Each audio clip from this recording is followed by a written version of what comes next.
இனிய தமிழ் மக்களே, உங்கள் பாசத்திற்குரிய பாரதி ராஜா. ஆறுவது சினம், கூறுவது தமிழ். சிதறி கிடந்த நம் தமிழனை திமிரி எழ வைத்தது திமிழ். உயிரெழுத்து, மெய்யெழுத்து, உயிர்மெய் எழுத்து அத்தனையும் ஆயுத எழுத்தாய் மாற்றியது நம் தமிழ். நாடு சேர்க்காதவை மாடு சேர்த்தது. பண்பாடு எனும் கலாச்சாரம்தான் தமிழனை ஊரணியில் சேர்த்தது. உரசுமுறை தீக்குச்சி, உரசிய பின்னால் நெருப்பு. தமிழா, நீ நெருப்பு.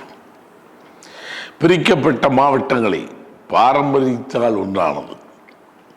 ஒருமித்த ஒற்றை குரலில் ஒற்றுமைக்கு தமிழன் என்றானது. பண்டைய தமிழ் பண்பாட்டை ஆண்ட்ராய்டு இளைஞன் மீட்டெடுத்தார். கணிப்பொறியில் இருந்தாலும் கலப்பை தமிழன் என்பதை நிரூபித்தான். முன்பு மனுநீதி கேட்டு மன்றாடியது மாடு. இன்று மாட்டுக்காக நீதி கேட்டு ஒன்றாகியது தமிழ்நாடு. 1947 சுதந்திர போராட்டம். 1965 தமிழை மீட்க ஒரு போராட்டம், உரிமை குரல். 2017 திமிலை மீட்க ஒரு அறப்போர். தமிழா, உன் ஒற்றுமை என்னும் ஒற்றை தீக்குச்சியில் ஒளிரும் கலங்கரை விளக்கத்தை பார்த்து கைகூப்பி நிற்கின்றேன். மாணவர்களெல்லாம் மாவீரர்களாய் மாநிலம் முழுவதும் குவிந்ததை கண்டு மகிழ்வடைகிறேன். உன் சாத்வீக போராட்டம் எனக்கு சந்தோஷத்தை தந்தாலும் சில புல்லுருவிகளால் சில சங்கடங்களை தந்திருக்கிறது. உன் அறப்போர் அகிலத்தையே ஆட்டி வைத்தாலும் உன் தடத்தில் சில தவறானவர்கள் தடம் பதித்திருக்கின்றார்கள். நீ தேர்ந்தெடுத்த அரசாங்கம் உன் சொற்படி கேட்டு டெல்லி வரை சென்று வந்தது. நீதியின் கைகளில் இருந்த பேனாவை பிடுங்கி தமிழர்களே தீர்ப்பு எழுதியிருக்கின்றார்கள். இது ஜனநாயகத்திற்கு கிடைத்த வெற்றி. மக்களுக்குத்தான் சட்டமே ஒழிய சட்டத்திற்கு மக்கள் அல்ல என்பதை இந்த தீர்ப்பு சாட்சி சொல்லி இருக்கிறது.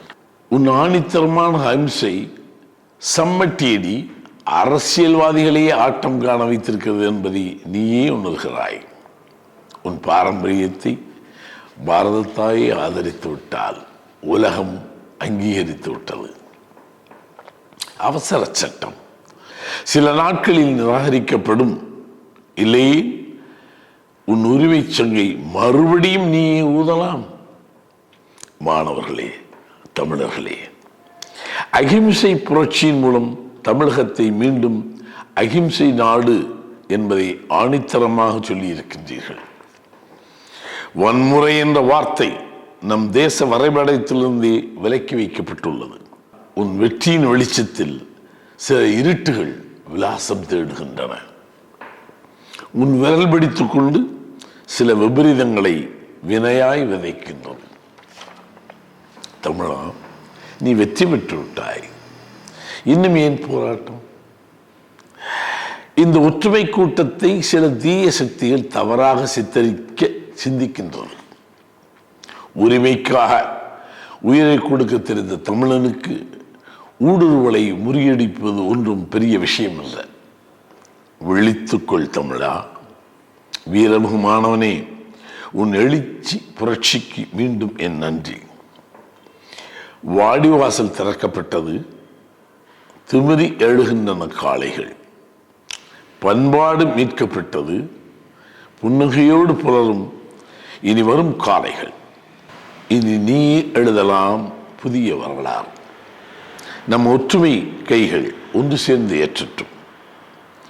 குடியரசு தினத்திலே தேசிய கொடி ஜனவரி 26 ஏற்றப்படும். நம் தேசிய கொடி இந்தியனின் வெற்றி கொடி என்று கொண்டாடுவோம். உன் திறமையை திசை திருப்பி கலவரங்களை ஏற்படுத்தும் கருப்பு முகத்திரை கிழித்தனே.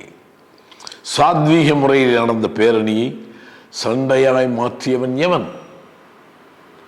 வில், வாள், அம்பு, கத்தி, அரிவாள், துப்பாக்கி எல்லாம் வைத்திருந்தும் அன்பை சொன்னது நம் தமிழர் கூட்டம். இதில் எவன் அவன் வன்முறையை விதைத்தது? சிந்திக்க வேண்டும். கண்டுகொள் தமிழா, வெகுண்டெழு நம் மண்ணின் மைந்தனே. குடியரசு தினத்தில் நம் ஒற்றுமை குரலை ஓங்கி ஒலிக்கட்டும். இந்திய தேசிய கொடி நம் கைகளை நிமிர்ந்து ஏற்றட்டும். நம் தலைமைக்கு பெயர் தமிழ்.